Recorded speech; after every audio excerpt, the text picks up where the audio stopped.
कथा प्रकाश कंदीलचं जंगल. शांतीपूर नावाचं एक छोटंसं गाव होतं, जिथं संध्याकाळी लवकर अंधार पसरायचा आणि रात्री विचित्र गोष्टी घडायच्या. गावाच्या उत्तर दिशेला एक घनदाट जंगल होतं, घनेरा वन. तिथं कुणालाही जाण्याची परवानगी नव्हती. लोक म्हणायचे, तिथे एक विचित्र प्रकाश दिसतो, जणू एखादा प्रकाशकंदील स्वतः फिरत असावा. गावातल्या मुलांना तो प्रकाशकंदील फार आकर्षित करायचा, पण मोठ्यांनी बजावून सांगितलं होतं, जो गेला तो परत आलाच नाही. पण गोपाल वेगळा होता. 10 वर्षांचा मुलगा, डोळ्यात प्रश्न आणि मनात धाडस.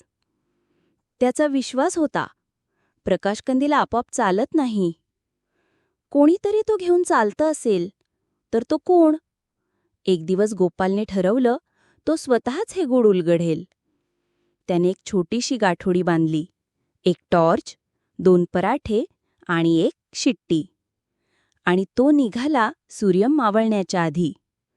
जसं जसं तो जंगलात खोल गेला, पक्ष्यांच्या आवाजातली चिवचिव कमी होत गेली आणि एक अजब शांतता पसरली.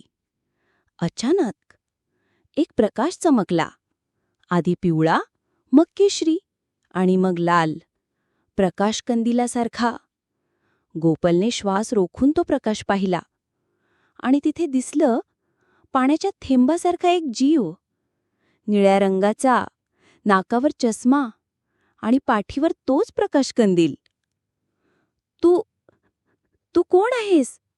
गोपालने थोडं घाबरत विचारलं.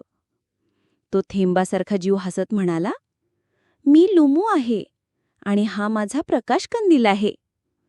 मानवांना इथे येण्याची परवानगी नाही, पण तू आलास आहेस तर. लुमूने आपला हात पुढे केला. चल, तुला काहीतरी दाखवतो. गोपाल अजूनही घाबरलेला होता, पण तो लुमू मागे चालत गेला. लुमू त्याला जंगलातल्या एका गुहेकडे घेऊन गेला. गुहेच्या भिंतींवर चित्र होती, लहान प्राण्यांची, झाडांची, कोरडी पडलेली धबधबे आणि एका मोठ्या भिंतीवर माणसांचे हाताचे ठसे. आणि त्याखाली लिहिलं होतं, जर हा प्रकाशकंदील विझला तर सर्व काही संपेल. गोपाल चकित झाला. हे सगळं म्हणजे काय? लुमू म्हणाला, हे जंगल जिवंत आहे गोपाल, आणि हा प्रकाशकंदील ही त्याचा श्वास आहे.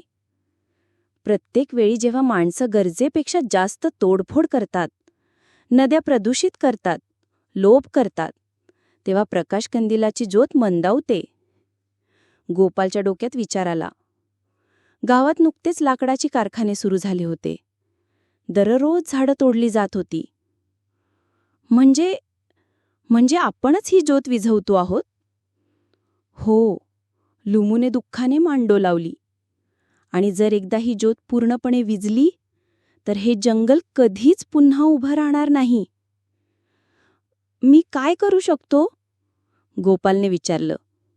लुमू हसत म्हणाला, तू लहान आहेस, पण प्रत्येक मोठ्या बदलाची सुरुवात लहान पावलांनीच होते. लुमूने प्रकाशकंदिलातून एक छोटासा प्रकाशाचा थेंब काढला आणि तो गोपालच्या हातात दिला.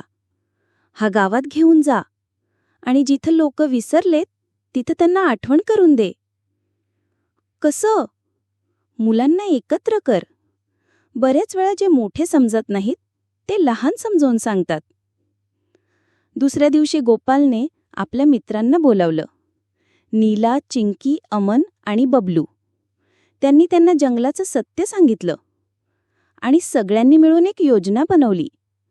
म्हणजे झाडांची कत्तल थांबवण्यासाठी गावकऱ्यांना जागरूक करायचं, प्रत्येक घरासमोर एक झाड लावायचं, मुलांची एक टीम बनवायची, नाव ठेवलं प्रकाशकंदील दोस्त, आणि सर्वात महत्त्वाचं तर प्रत्येक शनिवारी चौपालमध्ये निसर्गावर आधारित गोष्टी सांगायच्या. हळूहळू मोठ्यांनीही हे लक्षात घ्यायला सुरुवात केली. झाडांची तोड थांबली आणि एक कोरडा पडलेला धबधबा पुन्हा वाहू लागला. आणि एके रात्री जंगलावर तो प्रकाश पुन्हा चमकला. पण यावेळी तो भीतीदायक नव्हता. तो प्रकाशमान, जादुई आणि प्रेमळ होता. गोपाल पुन्हा एकदा जंगलात गेला. लुमू तिथंच वाट बघत होता. तू सफल झालास. प्रकाशकंदिलाची ज्योत पुन्हा तेजस्वी झाली आहे. गुहेच्या भिंतींवर आता नवीन चित्र होती. गोपाल आणि त्याचे मित्र, हिरवीगार झाडं आणि गावकऱ्यांचे आनंदी चेहरे. पण लक्षात ठेव, लुमू म्हणाला, ही ज्योत आता तुमच्या विश्वासावर टिकलेली आहे. प्रत्येक पिढीला तिचं रक्षण करावं लागेल. गावात आता प्रत्येक वर्षी प्रकाशकंदील उत्सव साजरा केला जातो. मुलं नवीन गोष्टी सांगतात, झाडं लावतात आणि वचन देतात, आम्ही निसर्गाचं रक्षण करू. आणि जेव्हा जेव्हा एखादं मूल जंगलाकडे पाहतं, एक सौम्य प्रकाश डोळ्यात चमकतो. जणू लुमू हसत म्हणतो, मी आहे आणि प्रकाशकंदील आता सुरक्षित आहे. शिकवण: निसर्ग ही फक्त आपल्या उपयोगाची गोष्ट नाही, ती आपली जबाबदारी आहे. जर आपण तिला वाचवलं तर ती आपल्याला वाचवेल.